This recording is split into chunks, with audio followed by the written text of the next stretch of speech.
Hello and welcome to Battle for the White House. This is your show that keeps you up to date with the latest news from the run-up to the world's most powerful elections. I'm your host, Peter Stemmet, and here's a quick look at what's coming up in this episode. Donald Trump shakes up his campaign and demotes his top advisor. A hacker posts contact information for almost 200 congressional Democrats. And Joe Biden makes his debut campaign appearance with Hillary Clinton. Hello again and welcome. Donald Trump restructured his campaign team for the second time in 2 months, fending off suggestions that his presidential run is in crisis, as polls show Hillary Clinton cruising towards victory. Trump, who is tanking in swing states, hired a news executive from a malicious anti-Clinton website as his campaign CEO and promoted a leading Republican strategist to campaign manager. That CEO is Stephen Bannon, the executive chairman of the popular conservative website Breitbart News, and the new manager is leading Republican pollster Kellyanne Conway. The shakeup comes with Chairman Paul Manafort under fire in the press after being named in a Ukrainian corruption scandal. It is the second personnel shakeup at the top since June 20th, when Trump dropped his first manager, Corey Lewandowski. And fire anybody he wants from his campaign. They can make him read new words from a teleprompter.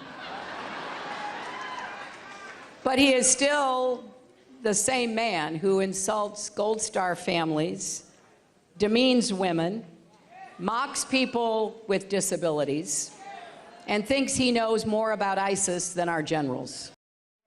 Republican presidential hopeful Donald Trump has unveiled his anti-terrorism plan. Trump says he will implement extreme vetting of immigrants and suspend immigration from certain countries to protect the United States.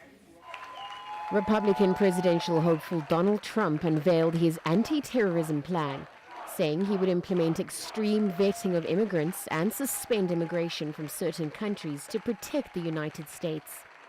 In a policy speech, the billionaire real estate mogul, who is vying with Hillary Clinton for the White House, vowed to crush and destroy the Islamic State group, accusing Clinton and President Barack Obama of allowing it to grow. If I become president, the era of nation building will be brought to a very swift and decisive end.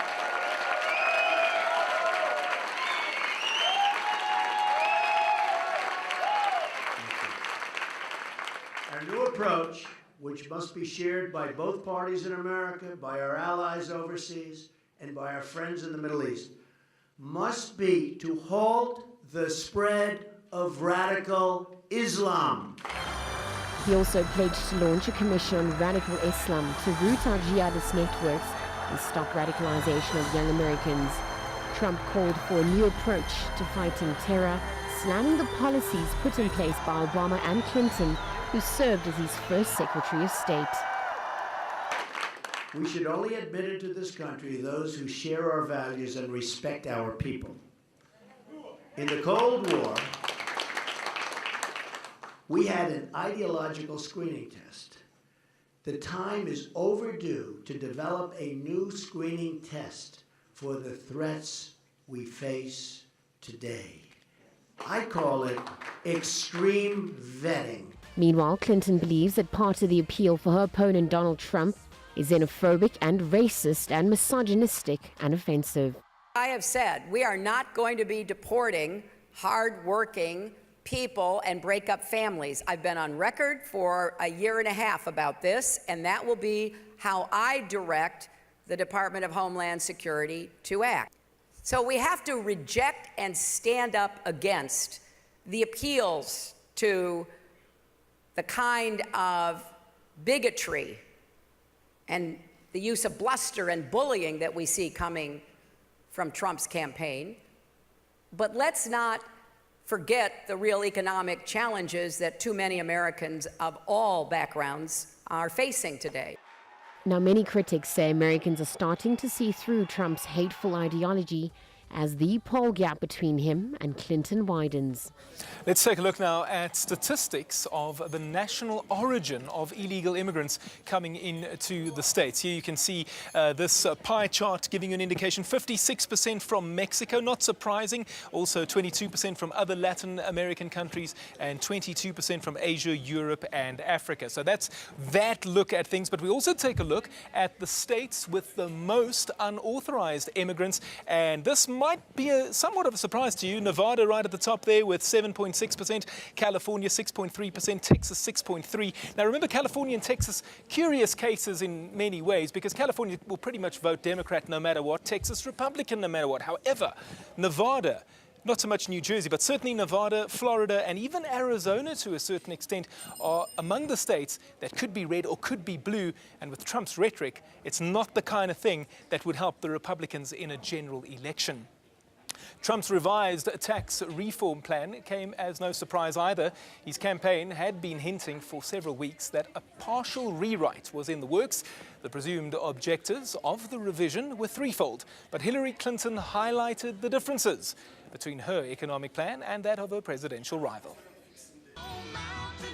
Donald Trump blasted Hillary Clinton in an economic policy speech that sought to pick off some of her supporters, while the Democratic presidential nominee dismissed a rival's plan as a repackaging of old Republican ideas.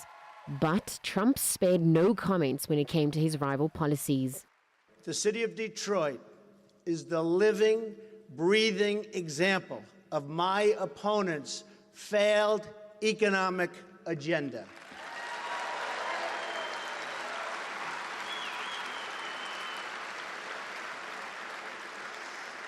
Every policy that has failed this city and so many others is a policy supported by Hillary Clinton. She supports the high taxes and radical regulation that force jobs out of your community. Trump fused his populist message with appeals designed to win support from the left, such as defraying households' childcare costs, alongside a full embrace of policies on regulation, corporate taxes, and energy production to try to please skeptics on the right. Hillary Clinton has supported the trade deals stripping this city and this country of its jobs and its wealth. She supported Bill Clinton's NAFTA. She supported China's entrance into the World Trade Organization. She supported job-killing trade deal, and that was a really bad one, with South Korea. And she supports the Trans-Pacific Partnership. The speech came at a critical moment in Trump's campaign. The latest round of national polls showed him losing ground in the race with Clinton. But Clinton said she would defend U.S. interests against China and reject the proposed specific trade agreement, as she highlighted differences between her economic plan and that of presidential rival Donald Trump. I will stop any trade deal that kills jobs or holds down wages, including the Trans-Pacific Partnership.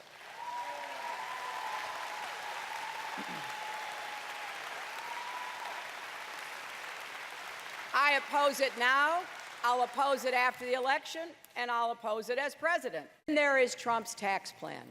He would give trillions in tax cuts to big corporations, millionaires, and Wall Street money managers. That would explode our national debt and eventually lead to massive cuts in priorities like education, health care, and environmental protection. The difference in policies is very visible.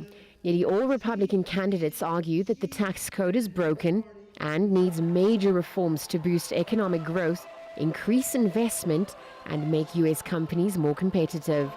Meanwhile, the Democratic nominees have focused more on using the tax code to both ensure economic fairness and collect more revenue to fund government programs they find important.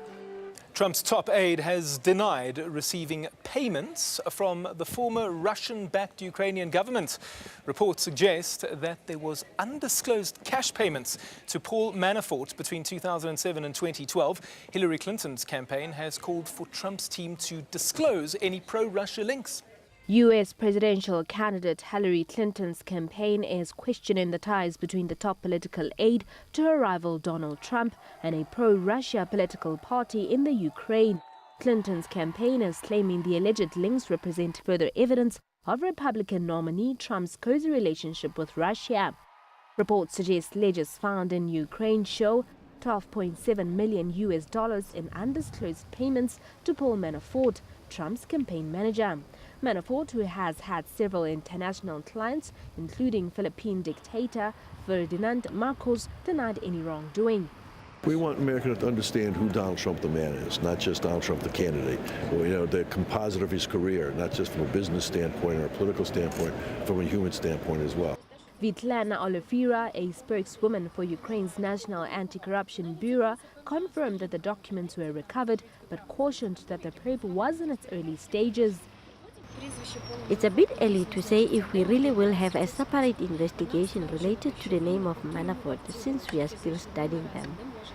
I want to stress that his name appears not just once, but we cannot say if he physically received the name assigned to him, as there are other signatures near his name.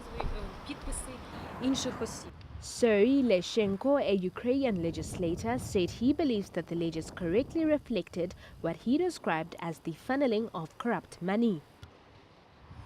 I'm convinced that this information is accurate and that these documents are genuine, because all this content can be confirmed by historical events, evidence and statements given by other public figures who are on the list. This is corrupt money, because this is a shadow accounting. It's not fair money. This is cash stolen from Ukraine's economy. Trump's relationship with Russia has drawn scrutiny throughout the campaign, most recently when he encouraged hackers from that country to find Clinton's missing emails, an apparent invitation for a foreign power to intervene in a U.S. election. Trump also has frequently praised Russian President Vladimir Putin. Joining us in studio now is Tinashe Chuchu, Wits lecturer. Tinashe, good to see you again. Thank you so much for coming in again. Let's begin there with Donald Trump, and he certainly was vocal in the last week, telling us about his economic plan and his anti-terrorism plan. Hillary Clinton says it won't work. Let's start with the economic plan. How Republican is it? Yes, first of all, he claims he's a Republican, and if you look at his economic plan, he was saying that everyone who earns up to $30,000 a year would be taxed 1%, and everyone who earns from $30,000 to $100,000 would be taxed 5%. So I think that it's pretty Republican. It's only that, unfortunately, every time he makes a speech, the sideshow takes center stage, but it's pretty conservative, yes. All right, so speaking of the sideshow, and we'll come back to his anti-terrorism plans a little bit later. Sideshow, Paul Manafort, front and center of all of that. What did you make of what took place?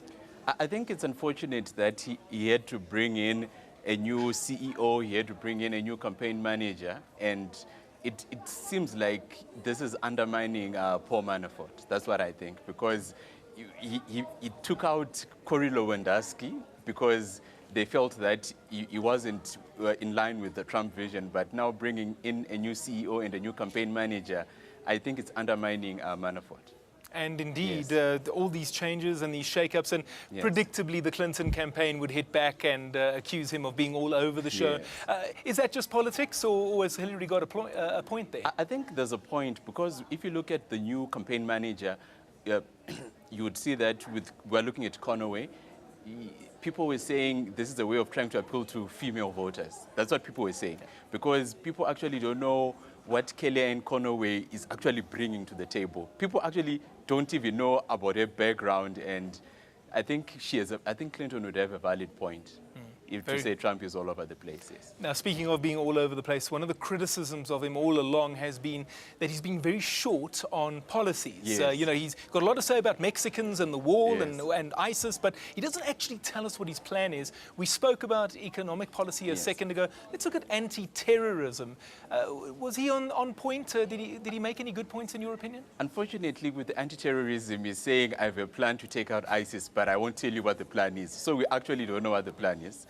And every time people want to push him for his anti-terrorism plan or his foreign policy plan, he always says, I don't tell anyone, it's a secret. So we actually don't know what it is. And just last week, Clinton said the secret is there's no plan. So I think it's a fair attack to say there's no plan when he doesn't put out a plan. Should voters be worried when a politician speaks like that? I'm thinking specifically now of that famous quote, George H.W. Bush in 1988, when he spoke of Michael Dukakis and said that my opponent now says that he'll raise taxes as a last resort. And when a politician speaks like that, you know that's one resort he'll be checking into. If Trump is saying that you don't want to know what I'm going to do, or it's so bad you don't want to know, but the voters do want to know, don't they? I think voters have a right to know, because at the end of the day, this is a person who's going to be appointing Supreme Court judges, a person who's going to be in charge of the strongest military in the world. So people have to know. If you look at the Iraqi war, at least 4,000 soldiers died. People don't talk about the human cost. They only talk about the financial cost. But I think people should know his ISIS strategy, even though he criticizes Obama for having a poor strategy with ISIS, but people actually know the strategy. Very interesting. Tinashe, hang right there. I'm going to come back to you shortly. Hillary Clinton introduced Vice President Joe Biden at a campaign rally in Pennsylvania this week, while Donald Trump prepared to speak in Ohio on radical Islamic terrorism. She addressed the crowd at her rally, challenging his approach. Clinton attacked Trump for not releasing his tax returns and launching a tax plan that she said is geared towards benefiting his family and his businesses.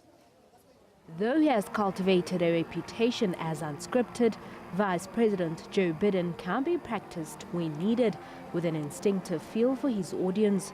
Biden, who passed on a run for the White House last year, but is reprising a familiar role as a Democratic ambassador to middle class and serving as the determined critic of Donald Trump. Trump's ideas are not only profoundly wrong, they're very dangerous and they're very un-American. They reveal a profound ignorance of our Constitution.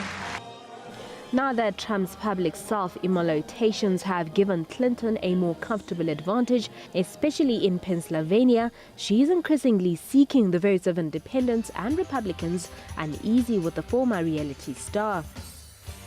He's even called for a new tax loophole. Let's call it the Trump loophole, because it would allow Trump to pay less than half the current tax rate on income from many of his companies. A pretty sweet deal. He would end up paying a rate lower than millions of middle-class families. Now, that is assuming he pays any taxes at all, because we really don't know since we haven't seen his tax returns. Biden even went on to say that Trump's policies were un-American. What absolutely amazes me, that he doesn't seem to want to learn it. No, I really mean it. He doesn't seem to want to learn it. He doesn't seem to think it matters. This man is totally, thoroughly unqualified to be President of the United States of America. Though Clinton's standing is stronger than it had been among the type of voter Biden has often pleaded to be, the vice president's role will help to lock down their support and free up Clinton and others to expand the electoral map. ANN7 Bureau Report. Donald Trump has said that his Democratic rival for the US presidency, Hillary Clinton, shared directly in the responsibility for riots that erupted in Milwaukee, Wisconsin. Speaking at a campaign rally in West Bend, also in Wisconsin, the Republican presidential candidate stressed that the country needed more policing, while stating that Clinton was against the police. Trump claimed that there was a narrative that suggested the police force is racist in the United States, one tacitly supported, he said, by his opponents. The police have been at the center of a series of incidents that have led to the disproportionate deaths of African Americans and Hispanics at their hands. A recent fatal shooting of an 18-year-old armed black man in the predominantly African American north side of Milwaukee last Saturday sparked riots that wounded police officers and set fire to cars and businesses. A hacker or group of hackers using the name Goosifer 2.0 posted the private email addresses and cell phone numbers of almost 200 current and former Democratic members of Congress. The disclosure is the latest dump of information stolen in recent cyber attacks on a number of Democratic Party organizations, including the Democratic National Committee and the Democratic Congressional Campaign Committee. Guccifer 2.0 posted a spreadsheet containing the contact information of 193 current and former Democratic House members as part of a larger document dump on his personal blog. In an accompanying blog post, Guccifer said accessing the DCCC server was even easier than in the case of the DNC breach.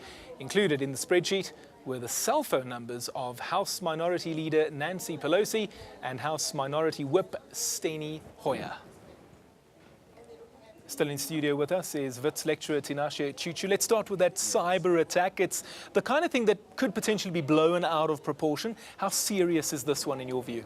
I think that cyber attack could it could easily start wars, because probably when you look at the relationship that Russia and the States has had over the past 60 years, such a cyber attack could easily start wars. So I think it's a fair challenge when the other party says we can't trust you with sensitive classified information. Yes. We saw the violence there in Milwaukee, yes. Also previously the shootings in Texas. Yes. I'm thinking of Ferguson and what happened there, even Yes. the Pulse nightclub in Florida. A lot of violence taking place in the build-up to this election. More violence than usual, or what's going on? I think there's more violence than usual. And if you remember the Republican convention, they were saying Blue Lives Matter. That is code for saying cops' lives matter. So I think there's more violence this time because of the, what do you call this movement, Black Lives Matter and Ferguson, like almost every week cops were getting shot. And this time, this election cycle, definitely there's more violence. And then I want to talk about Joe Yes. Biden. We see he's coming out campaigning with Hillary Clinton. At one stage in the Democratic primaries, there was a question, will he or won't he? Yes. We know he never did. Yes. He's been President Obama's vice president now for 8 years. Given his age, he's unlikely to run for Yes. president in the future. When you look back at his career, would you say that it was a lost opportunity that he never actually made it as a president, or was he a good guy and he just a good VP maybe? I think it was a calculated move, because you find with Joe Biden, this time around, to be honest, everyone thought Jeb Bush would be the other party's nominee, but Joe Biden cited personal reasons, the loss of his son. So I think it was a calculated move. I don't think even Sanders, I think Sanders was going to have a better chance than Biden. Very interesting. I think people will remember him as a great vice president, because you don't want to be a great vice president and people remember you as a failed candidate, just like Ben Carson. People remembered him as a great doctor, a great surgeon, but now people remember him as a failed candidate. So I don't think he was going to risk his legacy. Legacy very Yes. important in politics. Yes. Tinashe Chuchu, thank you so much. It's always a pleasure, Thank and you, I hope you're Peter. going to come visit us again. Yes, the pleasure is all mine. Thank you so much, as always. Now, Trump has been boasting about building a wall on the Mexican border ever since he announced his candidacy. It now appears that wall could be built sooner than expected, except its geographic location might not be what the Republican had in mind. When Donald Trump announced he was running for president, he spoke of his dislike for Mexican immigrants. He announced his plan on how to deal with them. Absolutely, we're going to build a wall, 100%. They go, well, you don't really mean that. That was like when I first started in June. I said right from the beginning, we're going to build a wall. It's going to be a real wall. See that ceiling up there? I mean, this is a wall that if you get up there, you're not coming down very easily. His rhetoric was unwelcome south of the border. I declare, I'm not going to pay for that wall. Well, if Juan, Jose and Jorge aren't gonna pay for it, and Bob the Builder won't help, No, Mark. then maybe a different kind of wall is required. This is a dry stone wall, Dizzy. It doesn't need cement to hold it together, just a bit of clever building. The Wall in Trump campaign is looking for donations on crowdfunding website Indiegogo.com. They plan to build a £250,000 wall of sandbags on the front lawn of a Trump skyscraper on the 30th of August. They need $60,000 in order to make it a reality, and the more money they raise, the bigger the wall will be. As history shows us, nothing brings two countries together like a wall. And failure to reach the financial goal will see every dollar raised donated to the Have a Dream Foundation. It's the kind of thing that could have Mr. Trump on the run, from his opponents, hawkish or otherwise. Success or failure, the wall in Trump campaign is sure to leave some footprints in the sand. Chris, thank you very much. I appreciate it. It's that time of the week where we see the latest poll numbers coming out of the United States. Let's take a look at those now, and we'll begin in the key battleground state of Florida. Hillary Clinton still in the lead there, 45 points to 41. Looking good there for her. Remember, Trump needs these battleground states to go his way. They've been going Democrat over the last couple of elections. Ohio, that's another one that's very, very important. Hillary Clinton in the lead again, 45-42. No Republican has ever won the White House without Ohio. Looking at Pennsylvania, this is one that Trump says that he will win. Well, he's trailing at the moment, 49-40, so it's not looking good there either. And then in the next of these battleground states, Virginia, 47-37, Hillary Clinton with a comfortable advantage. And we'll wrap it up with North Carolina, 45-43. Very narrow, but it's still in favor of Clinton. And overall, at the moment, 47.3% of Americans prefer Hillary Clinton compared to 41.2% that prefer Donald Trump. Those are the numbers coming out of the United States this week. Thank you so much for joining us again here on Battle for the White House. Always a pleasure to have you with us. You can follow me on Twitter, and that is at @PStemmet_ANN7, also the channel at ANN7 TV. We'll see you again next week when we bring you the latest in the Battle for the White House.